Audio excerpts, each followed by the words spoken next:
그럼 오늘 시장에서 핫한 이슈 긴급 진단해 보도록 하겠습니다. 이하 인베스트먼트 오현진 팀장과 함께 할게요. 어서 오세요. 네, 안녕하세요.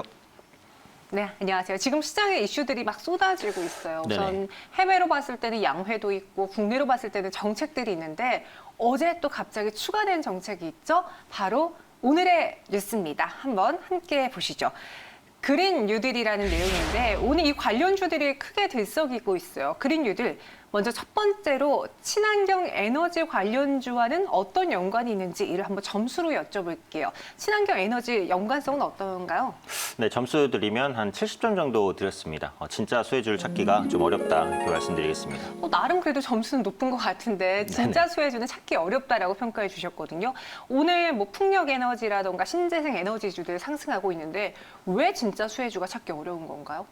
일단 그린 뉴딜 정책이라는 게 환경 정책인데 네. 이 환경 정책이라는 것은 사실 사람들이 좀 먹고 살만해야 관심 가져지는 분야기는 하거든요. 그렇죠. 그러니까 당장의 경기를 살리는 데는 SOC라든지 아니면 최근에 지급되고 있는 긴급 재난 지원금이라든지 이렇게 빠르게 경기를 부양시킬 수 있는 정책에 아무래도 포커스가 갈 가능성이 높기는 합니다. 근데 문재인 정권 자체가 기본적으로 친환경 투자를 하겠다라고 처음부터 밝히고 있고 그런 부분에 대한 지원을 계속해서 해왔어요. 그래서 이번에 뭐 그린 뉴딜이라고 한다고 해서 지금까지 안 했던 걸 갑자기 시행한다? 이렇게 보기엔 좀 어려울 것 같아요. 그래서 지금까지 진행해 왔던 친환경 정책을 계속해서 이어간다. 뭐 이 정도로 보지 않아야 되지 않을까 싶고요. 일단 기획재정부 등의 협의를 통해서 한국판 뉴딜은 디지털 뉴딜과 그린 뉴딜 이렇게 양분하겠다라고 밑그림을 그렸습니다. 그래서 그린 뉴딜의 그 비중을 실는 발언이라고 보시면 되겠고 관련해서 관련주 오늘 굉장히 활발하게 좀 움직여지죠. 이 그린 뉴딜이라는 게 뭐 말 그대로 친환경 투자를 통해서 뭐 민간 투자를 유인하고 경제 규조의 이제 친환경화를 만들겠다. 뭐 이런 정책이라고 보시면 될 것 같습니다. 사실 이게 취지는 좋은데 이 녹색 정책이라는 게 이번에 새롭게 나온 건 아니에요. 그러니까 예를 들면 과거에 뭐 이명박 정부 시절이라던가 이럴 때도 이제 녹색 성장이 있었어요. 그때 무슨 사대강 사업이라든지 이런 부분도 진행을 했는데 결과론적으로는 큰 성과를 거두지는 못했습니다. 그래서 이번에 뭐 그린 뉴딜 정책도 별 성과가 없다 이렇게 말씀드리는 건 아니지만 아직까지는 나온 청사진이나 이런 부분들이 좀 구체화되지는 않았기 때문에 오늘의 상승이 일단은 단기 상승에 그칠 가능성도 염두를 해두셔야 되지 않을까 생각됩니다. 단기 상승에 그칠 가능성도 우리가 생각을 해야 된다. 하지만 오늘 시장의 반응은 굉장히 폭발적입니다. 뭐 대표적인 신재생 에너지 관련주 어떤 것들이 있을까요? 일단 기본적으로 생각할 수 있는 게 이제 태양광과 풍력 관련주 그렇죠. 네, 네. 두 가지를 볼 수 있는데요. 태양광 관련주는 그 그리드 패리티가 관건이다 이렇게 말씀드리겠습니다. 그리드 패리티는 그 화석 연료를 통해서 생산하는 원가와 태양광을 통해서 생산하는 전기의 원가가 같아지는 그 수준을 말하는데요. 분석에 따라 다릅니다. 이미 그리드 패리티를 이뤘다 뭐 이런 분석도 있고 아직은 못 이뤘는데 뭐 조만간 이룰 것이다 이런 분석도 있는데 어쨌든 그리드 패리티에 가까워져 있는 건 맞아요. 그래서 앞으로 태양광 산업이 크게 성장할 수 있는 분야인 것은 맞습니다. 근데 이것도 관련주를 찾기가 조금 어려울 수 있어요. 그러니까 예전에 태양광 관련주 하면 가장 먼저 생각나는 게 OCI. 예전에 동양제철 화학이었는데 네. 폴리실리콘 사업을 좀 정리하기로 결정을 했잖아요. 그러다 보니까 연광고리가 오늘은 급등하지만 조금 약해졌고 하나솔루션도 이제 태양광 모듈이라든지 이런 사업을 진행을 하는데 또 폴리실리콘 사업을 또 정리한다. 뭐 이런 이슈가 또 있었어요. 그래서 그렇기 때문에 태양광 관련주를 이런 종목군들이 엮여서 계속 갈까에 대한 의문은 있습니다. 그래서 굳이 이제 뭐 관련주를 찾자면 뭐 S에너지 정도 뭐 태양 전지 사업을 영위하고 있죠. 그래서 이런 약간 작은 종목군들이 조금 더 활발하게 움직일 수 있는데 말씀드린 대로 연속성을 장담하기 어렵다라는 거고요. 두 번째로 풍력 관련주는 그 해상 풍력이 관건이다 이렇게 보겠습니다. 지금 지상에다가 그 풍력 타워를 설치하게 되면 소음도 엄청나고요. 네. 공간도 굉장히 많이 잡아먹어서 쉽지가 않아요. 무엇보다 바람이 계속 불지 않죠. 앞으로는 그 바다에다가 풍력 타워를 세우는 기술이 중요한데 한국은 3년이 바다입니다. 그렇기 때문에 풍력 타워가 설치되기에 용이한 여건이고 실제로 국내 풍력 타워 업체들의 기술력은 세계적인 수준이에요. 그래서 관련해서 그 연관되는 종목군들을 찾자면 풍력 타워를 생산하는 동국 SNC 이제 오늘 상한가를 갔죠. 그리고 풍력 타워라든지 여러 가지 철골 구조물을 생산하는 뭐 CN스 윈드 뭐 이런 부분들을 또 풍력 관련주로 좀 엮어서 보시면 될 것 같습니다. 네. 이 실적에 지속적으로 연속성이 있느냐 그 부분에 대해서는 약간의 걸림돌이 있을 것 같은데 네. 그러면은 친환경 에너지 관련주 중 안에서 가장 탑픽 종목으로 하나를 꼽아볼게요. 어떤 걸 볼까요?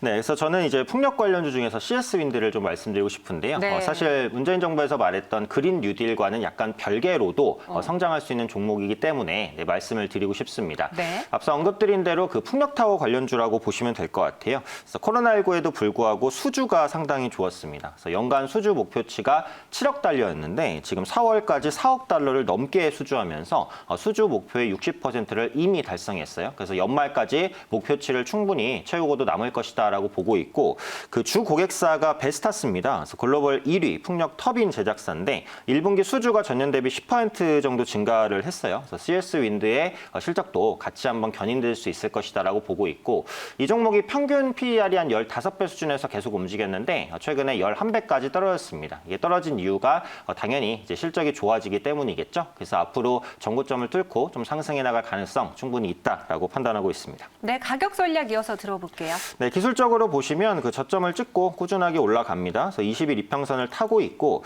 이게 전 고점까지 왔기 때문에 약간 쉬어가는데 궁극적으로는 4만 원 좀 돌파해 낼 거라고 생각하고 있습니다. 갭상승했기 때문에 매수가는 조정 시 3만 5천 원을 드리고요. 목표가는 4만 5천 원, 손절가 3만 2천 원 정도 제시해 드리도록 하겠습니다. 네, 그래도 그 안에서는 CS윈드가 최선우주였고요. 우선 신재생 에너지, 친환경 에너지들은 70점을 받았습니다. 그럼 두 번째 그린 뉴딜 관련주를 한번 볼게요.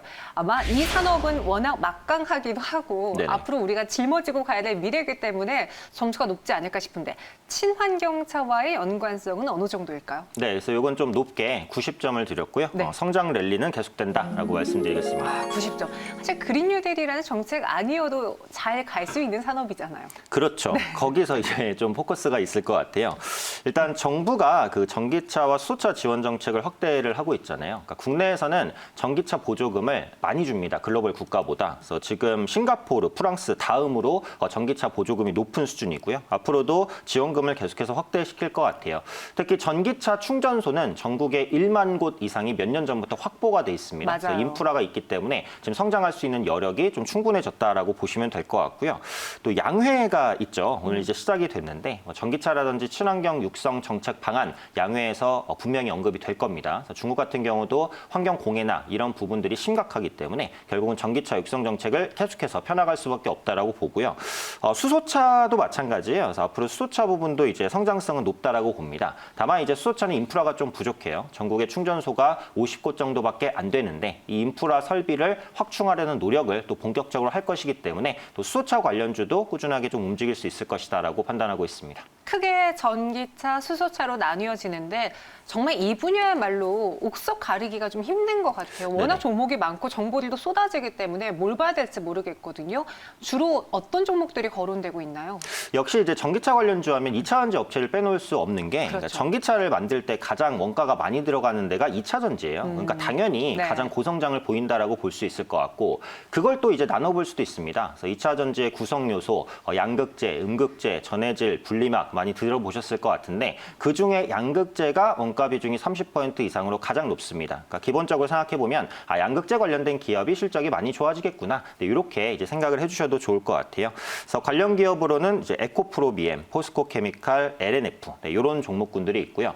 앞서 말씀드린 4대 소재 중에 이제 분리막 이 부분에 있어서는 SK 이노베이션이 독보적인 지위를 유지하고 있습니다. 그렇기 때문에 분리막 부분에 성과도 기대된다라는 부분. 그리고 삼성 SDI, LG화학 우리에게 잘 알려져 있는 종목인데요. 전기차 배터리 관련된 종합 사업을 좀 영위하고 있다. 그러니까 핵심은 결국 배터리 그 중에서도 양극재 업체를 보는 게 좋다라는 게 핵심이고요. 두 번째로 수소차 관련주를 보실 때는 그 충전소 관련주를 보시는 게 맞을 것 같습니다. 앞서 말씀드린 대로 인프라가 없어서 수소차가 많이 팔리진 않아요. 일단 인프라 먼저 그 다음에 판매 확장입니다. 근데 수소차 충전소가 왜 없냐? 일단은 구축하는데 돈도 훨씬 많이 듭니다. 전기차 네. 충전소랑 비교가 안 돼요. 그러다 보니까 지었을 때 마진을 마진도 거의 없어요. 손실을 감수해야 되거든요. 그러니까 대기업들이 이제 적극적으로 뛰어들기가 어려워요. 그럼 이런 부분들을 정부가 알고 있기 때문에 충전소 구축에 대한 지원을 계속해서 할 거예요. 그러면 충전소와 그 연관돼 있는 그 테마 관련된 종목군들이 움직일 수 있을 것 같고요. 종목으로는 그 EM코리아, JNK 히터 정도 있습니다. 그래서 EM코리아는 알카리형 수소 발생기 연구 개발하면서 수소 충전소 사업까지 같이 영위하고 있고요. JNK 히터 같은 경우 수소 충전소형 개질기, 그러니까 LNG를 수소로 전환하는 이 부분에 또 기술력을 가지고 있는 업체이기 때문에 수소차 충전소로 두 종목 한번 체크해 보시면 좋을 것 같습니다. 전기차는 배터리 양극재라는 키워드로, 수소차는 충전소라는 키워드로 가져가 봐야 되겠고요. 그럼 이를 고려해 봤을 때 가장 매력적인 최선호주는 어떤 거죠? 역시 이제 삼성 SDI가 가장 대장격의 성격을 보이기 때문에 네. 역시 뭐 최선호주로 좀 말씀드릴 수 있을 것 같아요. 일단 중대형 매출, 그 배터리 부분의 매출은 전년 동기 대비해서 60% 정도 성장을 했습니다. 뭐 ESS 화재 이런 악재들도 있었는데 지금은 다 반영됐다 이렇게 보고 있고, 상반기에는 코로나 때문에 완성차 판매가 좀 부진했지만 전기차 판매는 그래도 견조했습니다. 그래서 코로나19 이후에는 뭐 기저효과도 반영되면서 더 폭발적인 판매량을 보일 수 있을 것이다라고 판단하고 있고요.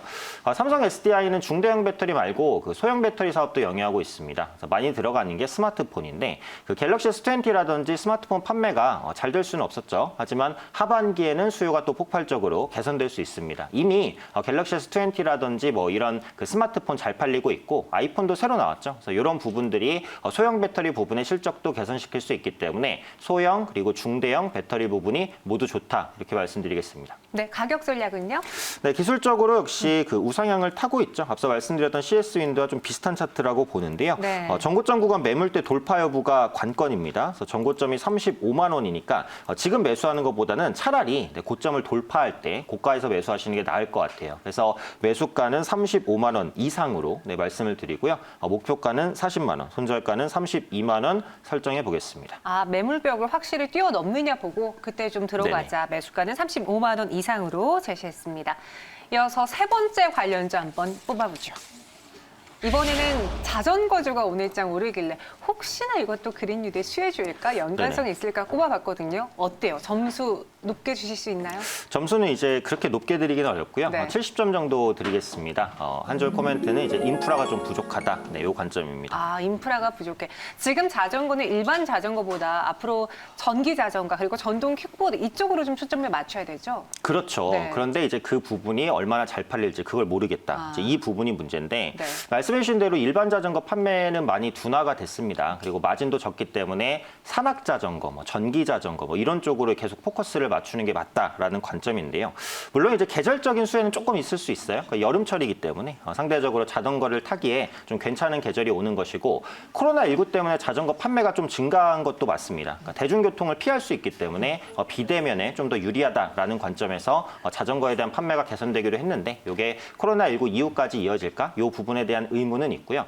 말씀드린 대로 인프라 부족, 제가 볼 땐 가장 큰 문제입니다. 자전거 도로가 전국에 잘 나 있지가 않습니다. 그래서 나다가도 끊어지고 이렇게 이제 반복되는 패턴이고, 또 제가 여의도를 이제 왔다 갔다 하면은 그 자전거 빌려서 네. 따릉인가요? 따릉이 빌려서 타시는 분들 많은데 네. 다 단거리용이에요. 그리고 이제 빌려서 타는 거지 또 사서 타는 건 아니잖아요. 그래서 이런 부분이 자전거 업체에는 좋을까? 이 부분에 대한 의문은 있고, 오늘 상승한 이유가 그린 뉴딜도 있는데 그 전동 킥보드 관련 도로교통법 개정안도 있습니다. 이게 이제 국회 통과돼서 전동 킥보드가 차도가 아니라 자전거 도로로 달릴 수 있게 됐어요. 이게 왜 수혜냐면 삼천리 자전거랑 안톨 스포츠가 모두 전동 킥보드를 생산을 하거든요. 그래서 이제 수혜다 이건데, 사실은 전동 킥보드 살 마음 없는데 자전거 도로 달릴 수 있다고 킥보드를 산다? 그건 아니거든요. 그래서 그런 관점에서 역시 이에 대한 수혜도 과도하게 생각하기는 어렵다라고 판단합니다. 확실히 자전거를 좋아하시는 분들에게 킥보드는 그렇게 매력적이지는 않을 것 같아요. 네네. 종목도 많지 않거든요. 그중에서 우리가 매수해볼 만한 종목이 있는지 가격 전략도 제시해 주세요. 일단 매수해볼 만한 종목 굳이 이제 찾아보자면 굳이요? 알톤 스포츠보다는 삼천리 자전거가 조금 더 날 수는 있겠다고 생각하는 게, 네. 이게 아무래도 그 조금 더 이제 사람들에게 많이 알려져 있고 이제 판매량도 조금 더 높고 이제 이런 관점인데요. 부담스러운 게 이제 실적입니다. 아직까지 이제 흑자 전환을 못했어요. 그래서 2018년, 2019년 영업이익이 꾸준하게 적자에서 움직이고 있고, 아마 1분기, 2분기 정도에는 조금 조금 개선될 수도 있어요. 그래서 코로나에 대한 영향이라든지 이런 부분이 있는데 흑자 전환을 한다고 해도 흑자 전환폭이 미미할 것으로 보기 때문에 역시 과도하게 기대하기는 조금 어렵다 이렇게 생각을 합니다. 자, 삼천리 자전거 같은 경우에 이제 보유하고 계신 분들이 보유를 하시는 게 맞을 것 같아요. 추세적으로는 20일 이평선을 타다가 장대 양봉인데 이걸 시작으로 올라간다라기보다는 이제 오늘부터 그 차익 실현 매물이 나올 수 있으니까 그 부분 염두에 주시고요. 보유하신 분들만 홀딩해 주시는 관점, 목표가는 오늘 고가에 조금 못 미치는 한 7,700원 정도 단기로 말씀드리겠고요. 손절가는 한 7,100원 정도 좀 타이트하게 보시는 게 괜찮을 것 같습니다. 네, 이렇게 긴급 진단으로 그린 뉴딜에 대한 이야기를 나눠봤는데요. 답은 나온 것 같네요. 만약에 골라보자면은 친환경차 섹터 쪽으로 네네. 그리고 전기차, 수소차 보시면서 삼성 SDI 최선 우수로 살펴보시기 바랄게요. 지금까지 오현진 팀장과 함께했습니다. 고맙습니다. 감사합니다.